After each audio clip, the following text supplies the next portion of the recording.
we have to be careful with like trying to make the mind an enemy, you know, because it's also like in the which our mind is are also the carriage for us to for like moving into unity, you know, because that is the way in which through we will be able to experience it, you know.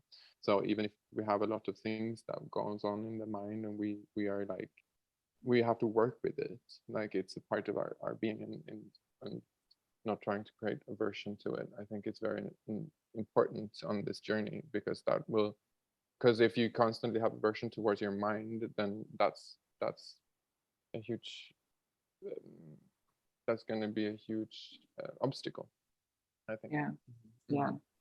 Confusion. And That's the first thing confusion. that comes to my mind, like confusion. Exactly. Mm-hmm. Yeah. There Having was some sort of like cohesion and coherence with your mind and soul and heart is like, mm-hmm. I think what we're striving for, at least in this container.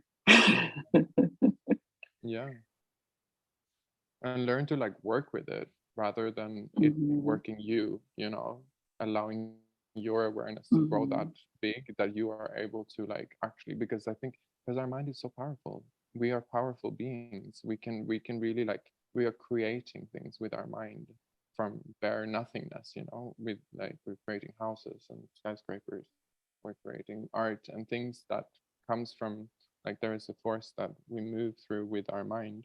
So being yeah learning to how to use it rather than it uses us, I think it's like a part of the journey, right? Yeah.